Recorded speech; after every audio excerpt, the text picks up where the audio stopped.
আর ঘর করেছি, লিন্টন অবধি হয়েছে, তাতে কিছু দিয়ে ছেলেরা বাইরে থাকে পেটেছে, তাতে কিছু দিয়ে লিন্টন অবধি করেছি, দুখানা ঘর।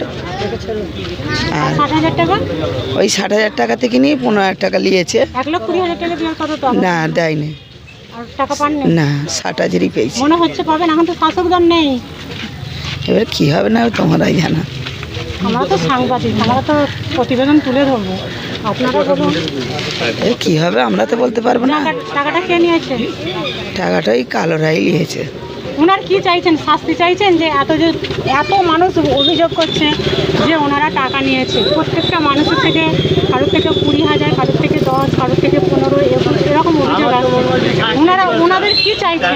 যে টাকাটা যে নিয়েছে, তোলাবাজি করেছে, কি চাইছেন? শাস্তি চাইছেন? আমরা কী করে বলবো বলো? আপনি কি বলছেন? আমারও তো লিয়েছে, উনিই লিয়েছে। হ্যাঁ, 15,000 টাকা নিয়েছে। 15,000 টাকা। আর টাকাটার জন্য আর কিছু বলেননি? বললো উনি যে প্রধান সে নেবে বলে সেই জন্য। আচ্ছা, প্রধানের নাম কি? আসবে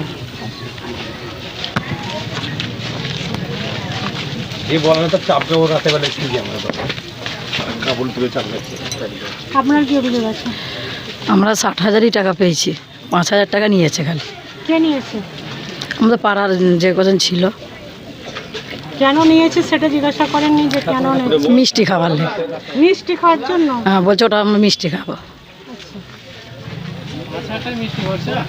আমরাও 60,000 টাকা পেয়েছি, 5,000 টাকা নিয়েছে। কে নিয়েছে? এই পাড়ার ছেলেরাই নিয়েছে। পাড়ার ছেলে বলতে কি করে ওনারা? ওনারা পার্টিতেই থাকে। কোন পার্টিতে থাকেন? এই যে এইখানেই তো আসপাড়ার। 5,000 টাকা কেন দিলেন জিজ্ঞাসা করলেন না? চেয়েছে দিয়েছি, অত জিজ্ঞাসা করিনি। আপনার নাম?